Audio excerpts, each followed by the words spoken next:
Do mesmo modo que você aprende física, que você aprende química, que você aprende biologia, você pode aprender a ser bem-sucedido na vida. Poder posicional é o poder da posição que você ocupa. Certo. A pessoa é general no exército. Ela chega lá, todo mundo presta continência para ela. Chegou o general, toca uma música, etc. e tal. E todo mundo presta continência. Mas é domingo de manhã. Esse indivíduo está de bermuda, camiseta, chinelo. Ele vai até a banca de jornal comprar um jornal. Ninguém sabe quem ele é. Aquele poder posicional dele não existe. Entendi. Ele agora vai ter ou não o poder pessoal. Se ele tiver esse poder que nós estamos ensinando aqui, na hora que ele abrir a boca, ele se manifesta. Esse poder pessoal ninguém tira de você. Então você imagina, o cara é piloto de avião, ele é comandante, ele manda no avião a vida inteira, ele trabalha 30 anos mandando no avião. Um dia, ele fez 55 anos, ele tem que parar. Ele não tem mais avião para mandar. Pronto, eu tirei dele todo o poder posicional. Se ele tiver poder pessoal, ele continua. Se ele não tiver, ele infarta e morre. Então eles pegaram pessoas que aposentaram com 55, e você pode aposentar com 60, e tem pessoas que preferem até os 60 pilotando avião. E fizeram um estudo e mostraram que aqueles que aposentavam com 55, nesses 5 anos, e os outros continuaram trabalhando, morreram 3 vezes mais. Porque tiraram do sujeito, é como se tivesse castrado ele. Tiraram o poder posicional dele e não sobrou, ele não aprendeu o poder pessoal, porque ele ficava, era só ele entrar no avião como comandante, ele mandava, ele não precisava de nada. Não tem nada errado em você ter um poder posicional, mas você tem que desenvolver o seu poder pessoal, porque o poder posicional você pode perder a qualquer momento. Agora, o pessoal não. Eu posso sair daqui para a China, eu levo ele comigo. Entendi. Eu posso ir para Nova York, eu levo ele comigo. Na hora que eu abrir a boca, ele se manifesta. Se você sabe, mas não sabe que sabe, é como se você não soubesse. Concorda? Não tem aquela Coralina que aos 76 anos de idade virou escritora? Ela não sabia que ela era escritora até os 76 anos, quando ela lançou o primeiro livro. Tem o pintor que ele vai descobrir aos 80 anos que ele sabe pintar. Mas se ele sabe pintar, mas ele não sabe que sabe, é como se não soubesse. Então, quando você descobre algo que você pode fazer, é um renascimento, é um rebirthing. Você, poxa, finalmente eu descobri. Eu ensino as pessoas a levar para perto na hora que ela vai dormir, ela leva um copo d'água e ela faz a chamada técnica do copo d'água. Ela pergunta assim, ó, porque assim, o nosso cérebro funciona assim. Tudo aquilo que você vivencia nos últimos 20 minutos antes de dormir, rumina no seu cérebro a noite inteira. E tudo aquilo que você pergunta para o seu cérebro, porque nós dormimos, em média, 8 horas por noite. Então, se você que está me assistindo tem 30 anos, você passou 10 anos dormindo. 1/3 da vida você passa dormindo. Você já pensou que bonito você aprender a colocar o seu cérebro para trabalhar para você enquanto você está dormindo? Olha o quanto que isso vai alavancar a sua vida.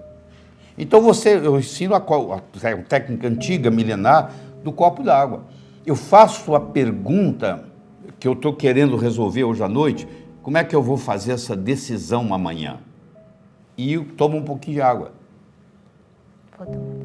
E esse copo fica lá na cabeceira, lá no criado mudo. Amanhã eu acordo, vou lá, tomo outro golinho d'água. O meu cérebro faz uma conexão entre a pergunta e a resposta. É o que o Ivan Pavlov mostrava, que é um reflexo pavloviano. Eu fiz a pergunta, tomei um golinho d'água. Quando eu tomo outro golinho d'água amanhã de manhã, eu desencadeio a resposta que o cérebro trabalhou. E é impressionante. Às vezes você está tomando café da manhã, às vezes você está dirigindo para o trabalho, de repente a ideia vem. Então eu ensino as pessoas a descobrir qual é a finalidade de vida. Qual é a sua finalidade de vida? Para que você nasceu? Fazendo essa técnica, eu descobri transformar as pessoas de uma forma alegre e poderosa, com amor e sabedoria. Isso veio da minha cabeça, do jeito que eu estou ensinando aqui. Eu fiz isso, sei lá, uns 20, 30 dias seguidos, e de repente eu estava tomando café da manhã e isso desceu.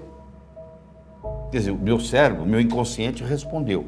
Quando eu passo a trabalhar, primeiro você deixa de trabalhar, porque não é trabalho mais. Quando você está na sua missão de vida, você está de férias. Você não sente que você está trabalhando. Segunda-feira passa a ser o melhor dia da semana. É muito simples, você pergunta para uma pessoa assim, qual o melhor dia da semana? A pessoa falar que é sexta-feira, essa pessoa não está coerente com a sua finalidade de vida. Porque a pessoa que está coerente com a finalidade de vida, ela quer começar de novo. Aí você fala assim, mas vai mudar o quê? Eu falo, muda tudo. Você que está aí me assistindo, você está interessado num joguinho que tem uma bolinha, que eu jogo para aí, você joga para mim. Eu jogo para você, você joga para mim. Eu jogo para você, você joga para mim. Está começando a ficar chato, não tá? E se eu chamar esse jogo de tênis? Mudou, né? Aquela bolinha que vai para lá, para cá, enquanto eu estou falando dela para lá e para cá, ela não tem muito valor para você. Mas na hora que eu chamei de tênis, tem milhões de dólares por trás, tem um marketing por trás, mudou tudo. E é a mesma bolinha indo para lá e para cá, mas agora não é bolinha mais, é tênis. Quando você descobre a sua finalidade de vida, acontece isso. Uma coisa que parecia corriqueira, de repente ela tem um significado totalmente diferente. E realmente, primeiro, você para de envelhecer, sua saúde fica muito boa, obrigado. Você nunca mais vai ter problema financeiro na sua vida, desaparece do seu universo físico. E você começa a contribuir para a humanidade, que é o que está todo mundo aqui. São dois motivadores que você tem. Um é evitar sofrimento, o outro é procurar prazer. Tá. Então, tem pessoa que faz as coisas com medo da coisa ruim acontecer. Ele está evitando o sofrimento. Certo. Tem pessoa que, ao contrário, ela faz para procurar o prazer. 60% das pessoas no mundo operam a motivação no sentido de evitar sofrimento. E 40% operam no sentido de procurar prazer. Então, vamos supor, vamos exemplificar isso. Eu tenho o João e o Pedro, são dois funcionários que trabalham comigo. Certo. E eu sou o chefe deles. E o João, eu descobri que ele evita sofrimento. Não dá para explicar aqui, porque senão ele demoraria muito tempo. E o Pedro, eu descobri que ele procura prazer. E eu vou fazer um projeto junto com o João e junto com o Pedro. Eu chamo o João na minha sala e digo assim, ô João, eu, você e o Pedro vamos fazer um projeto juntos. Deixa eu falar para você o que vai acontecer de ruim com a gente se esse projeto não der certo. Blá, blá, blá, blá, blá. Aí eu chamo o Pedro. O Pedro já é motivado por procurar prazer. Eu digo, Pedro, você, o João e eu vamos fazer um projeto juntos. Deixa eu falar para você o que vai acontecer de bom se nós fizermos um projeto bem feito. Olha que interessante. Eu motivei para fugir do sofrimento. Do chicote. E o outro eu mostrei a cenoura. É motivado pela cenoura e o outro é motivado pela chicote. Nós somos animais de hábitos. Se você filmar alguém, você vai ver que ele senta na mesa para tomar o café da manhã, ele encosta a xícara nos lábios 19 vezes. Um exemplo. Amanhã vai ser 19. É mais ou menos igual. Ele sai, ele para nos mesmos semáforos, ele cumprimenta as mesmas pessoas, ele entra no piloto automático. Isso ajuda em grande parte, porque você não precisa ficar pensando em nada. Tá? Mas, por outro lado, como o mundo hoje é rápido, nós vivemos num mundo que se caracteriza por ser muito rápido, um mundo muito instável, né? Com a mudança constante. Então, nós precisamos estar constantemente, eu digo, nós temos que mudar para permanecer. Esse é o slogan que eu uso. Se no mundo que você vive hoje, um mundo complexo, veloz e incerto, eu digo que o mundo de hoje se caracteriza por 3 palavras: complexidade, velocidade e incerteza. Não interessa onde você mora. A sua cidade hoje, onde você mora, é muito mais complexa para viver do que era 20, 30 anos atrás. A complexidade aumentou. A velocidade aumentou. Você está aí na internet, hoje é a velocidade da internet. E a incerteza, de repente, uma coisa que você não imaginava vai acontecer. Né? Então, a incerteza é constante. Então, esse negócio de fazer planejamento, antes as empresas faziam planejamento para um ano, a curto, a médio e a longo prazo. Hoje não existe mais a longo prazo. De repente, o dólar subiu.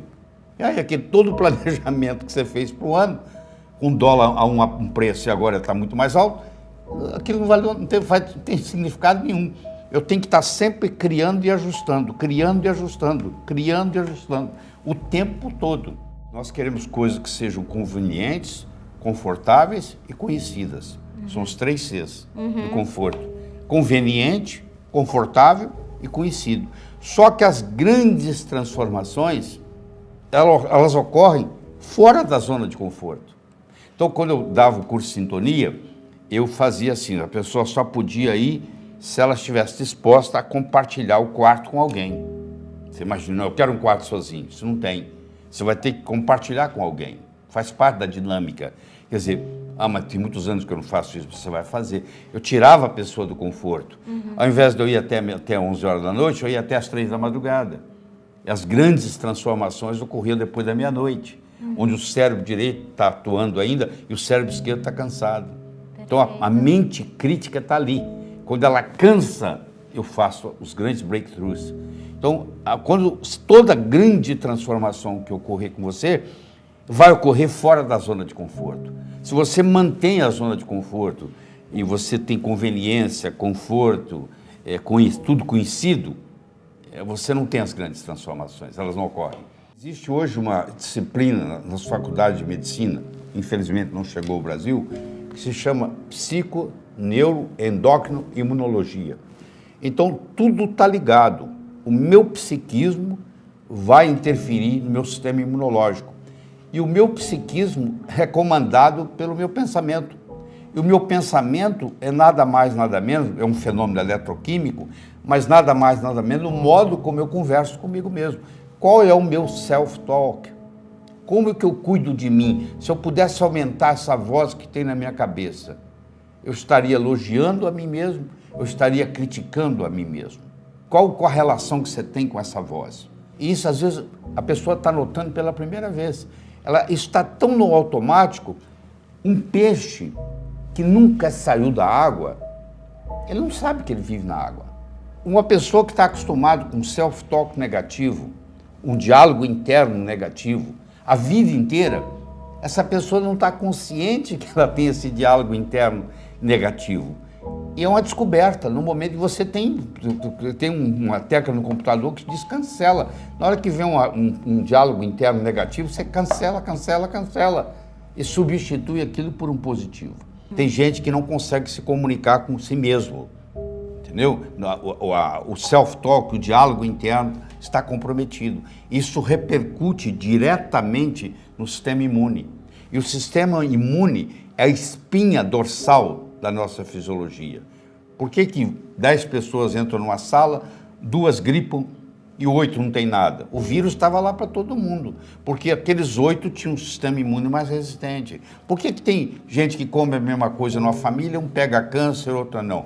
O componente psicológico é muito importante. Isso está mais do que publicado hoje, tá? A mulher perde o marido e 2 anos depois tem câncer de mama. Ou separa do esposo e 2 anos depois tem câncer de mama. Aí, sempre a gente pergunta assim, ó, quando você vê um paciente com câncer, você pergunta assim, o que aconteceu com você emocionalmente nos últimos 2 anos? Você, perdi um filho. Aconteceu sempre alguma coisa, entendeu? Que contribui. Pode ser até que se tivesse tudo certinho, aquilo seria só um baque. Certo. Mas quando combina, a causa do câncer é multifatorial. Certo. E uma delas é a que contribui, é o modo como você se comunica com você mesmo. O Sir Francis Bacon, o grande Sir Francis Bacon, ele dizia o seguinte, conhecimento é poder. Eu não concordo com ele. Eu acho que conhecimento é poder em potencial. O conhecimento só passa a ter poder quando ele passa do campo do pensar para o campo do agir. Você deve conhecer gente intelectual que está no botequim filosofando, e que o cunhado tem que prestar o dinheiro para pagar o aluguel. Certo. Mas ele está lá filosofando no botequim. Ele tem a parte intelectual, mas ele não transformou isso em ação. Só acontece coisa no mundo quando algo acontece, algo se move. É muito bonito você ter uma intelectualidade, mas se a intelectualidade é só intelectualidade, você vai me desculpar o termo, na minha opinião é masturbação mental. Porque não se realiza. Então, o que eu tenho que fazer é o seguinte, eu penso, qual é o meu próximo passo? O que eu vou fazer? Enquanto não entrar o verbo fazer na jogada, é conversa fiada. Então a pessoa tem que aprender a ter ação. E a maioria, infelizmente, não tem. Ela fica planejando, e ela está esperando o medo passar. Então eu digo assim, quer ver? Você imagine que você subiu num trampolim muito alto e lá de cima você olha lá embaixo a piscina. E você vai pular, aí você olha a altura, você fica com medo.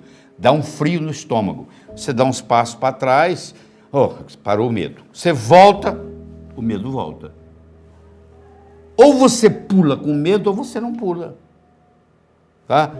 Coragem não é pular sem medo. Coragem é pular apesar do medo. O soldado que vai na guerra e não tem medo nenhum, ele não é corajoso. Corajoso é aquele que está com medo e vai. Então, na vida é a mesma coisa. Tem muita gente, talvez você possa ser um deles, que está esperando o medo passar. O medo não vai passar. Cada vez o medo te domina mais. O segredo que você tem que aprender é pular com medo. Você leva o medo com você. Porque senão fica esperando o resultado da cura. Vou pedir a Deus para me curar. Eu tenho que fazer a minha parte. Pô. Você imaginou? Deus recebe pedido toda hora. Pô. A verdadeira oração não é pedir, é agradecer. Porque tudo que a gente precisa, Deus já deu para a gente. Pô. O cara se levantava todo dia, rezava, Deus, deixa eu ganhar na loteria, Deus. Deus, deixa eu ganhar na loteria. Deus, deixa eu ganhar na loteria. Um dia Deus perdeu a esportiva, gritou lá de cima, pelo menos compra o bilhete. Eu espero de coração que novos caminhos se abram à sua frente, que o vento sopre levemente às suas costas, que o sol brilhe suave e morno no seu rosto, que a chuva caia de mansinho em seus campos, e até que nos encontremos de novo, que Deus lhe guarde na palma das suas mãos. Muito obrigado.